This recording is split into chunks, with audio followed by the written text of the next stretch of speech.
Hey, what's up everybody? This is James from YN216, and in this video we're going to talk about what is the best budget light to use at weddings. You're just starting out and you want to get some adequate lighting for whenever you're doing weddings and stuff like that, and you're like, what kind of light can I get on a budget? No problem, I'm going to help you out with that. And this light, I have to say, I've used it for years, and honestly, if I needed, if I was still on a budget, I'll still be using it, you know what I'm saying? Although, you know, I've been doing weddings for a while now, and now I can afford better lighting. But when I first started out, I wish I had someone to tell me this, you know, what would be the best lighting to use if you're on a budget and you're just starting out. And that light is this right here. And you're like, what light is that? I've never seen that light before. Okay, this light is actually, it is the YN216. Now, you're wondering what I got right here. What I have here is a flash softbox. You can get these off of eBay, and they're made for flashes, you know. However, they work really good with these and help soften the light up some for whenever you're at weddings. And actually, they look better in the background. So, and of course, you know, I got like 3 of these lights. I got 2 softbox lights, and then I also got one without a softbox, just in case I just want to use direct lighting or anything like that.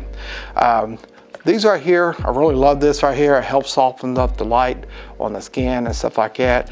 And I'll end up turning these studio lights out just so you can see what it looks like here in a little bit. And this right here is an NF battery, you know, your typical Sony NF batteries. They also take lights on, they also take batteries on here as well. So AA batteries, you can take like 6 of them or something like that and throw them in there and it'll work just fine. All right, so how well does it work? It works pretty good. I will give you advice though. If you end up getting this light, and getting a softbox, do not tighten this down on there because you want your light to kind of breathe. Otherwise, it's going to cause this fan to run even more and drain your battery a little bit more faster. So it's best to, when you put it on, leave it loose like that. All right, you don't want it like really hot. And it's not going to be really noticeable, I mean, or anything like that, because it's going to pretty much stay still, you know, so. And as you can see, it helps soften up that light some. All right, and I'm going to go ahead and turn my overhead lights off. I'm going to go ahead and leave that one back here because it's not going to affect it at all.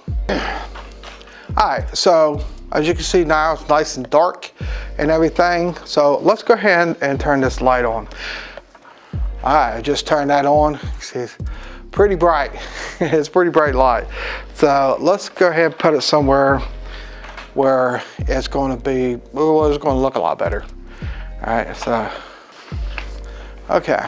Now, I went ahead, put it up there, and I have it pointed at me and stuff like that. So as you can see, the light's working really well.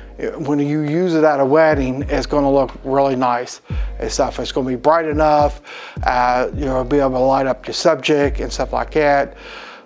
This is that with me not having to change my camera settings or anything like that. And right now I'm seeing that I'm pretty much perfectly exposed. I can raise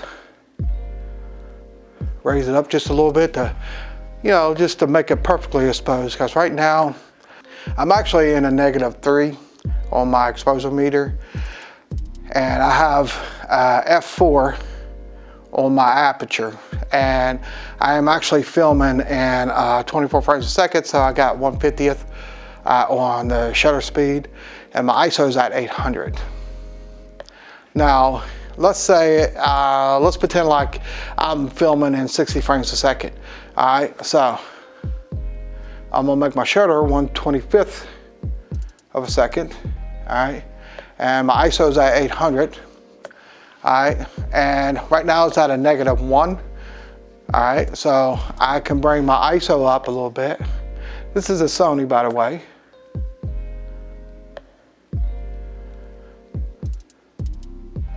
All right, brought it up to 1600, and that got me at perfectly exposed with just that light, just one light.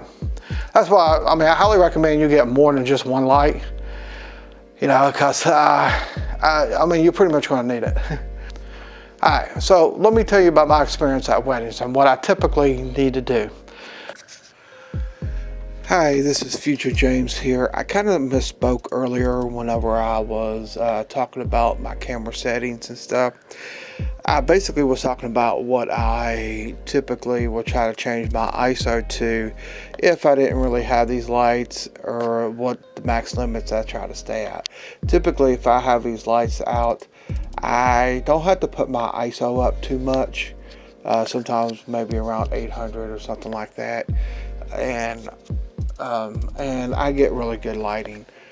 So like I said, these lights are really great. Now, if you are at like these really huge ballrooms, I mean huge ballrooms, these lights ain't going to help you. You know, you would have to bring this light in a pretty good amount. You know, so these lights ain't going to really help you. It's really help you having an A7S3 or something like that. If you're in those situations, you have an A7S3, you'll probably be okay. You know, you can put one of those lights up, and I think you'll be okay. I really recommend you getting one of those more expensive lights if you're doing a lot of huge ballroom places. But if you're just starting out, more likely you could probably get barn weddings and stuff like that, small dance floors and stuff like that. That's perfect right there. That right there would be perfect. But I do highly recommend you getting at least one expensive light sooner or later, you know, when you can afford it, but work your way up to it. But these lights right here will do you. Like I said, I've used them for a few years. You can check out my weddings to see if you like them. Like my weddings, and you like the quality that I was able to get out of them. And yeah, those will work really well. If you now, if you're working with the Panasonic, you can still do good with the Panasonic. Just make sure you have a really good fast lens on there, like a 1.8 or 1.4 or something like that. Those lights will do fine for you as well. You know, because I played around with the Panasonic and I got good lighting out of it. You know, so I think I would have to use ISO, what was it, 1600 or something like that. And these lights came in handy for that as well. I can do like 3200, 6400. It just really depends on the wedding. But to be honest, a lot of times this is all I need. This is all the lighting I need. Sometimes this is actually too bright, you know, depending on what size. I have a Sony a7 III, and I also have a Sony a7S III, which is what I got right now. But when I was running and gunning it with a Sony a7 III, wasn't having no issues with it. You know, I was able to crank that shutter, the ISO up, and using a 2.8, and I was doing it 60 frames a second. Now, see, the fan's actually going because it has that thing over it and stuff like that. I will say, having those over it will kick your fan on sometimes, you know, and it might drain the battery a little bit more, so keep that in mind. And if you have it tight on there, it's really going to drain that battery. That's pretty much all I got to say. I highly recommend those lights. Go on eBay, get some flash soft boxes, throw on there. I think they work great. They look great in the background. This is what it looks like great in the background. If you have another light right there, you know, but this actually looks kind of nice, you know. Yeah, I think it's a little bit more prettier just having that octagon shape back there, you know, while your couple is dancing. Anyways, until next time, live long and prosper, and peace out.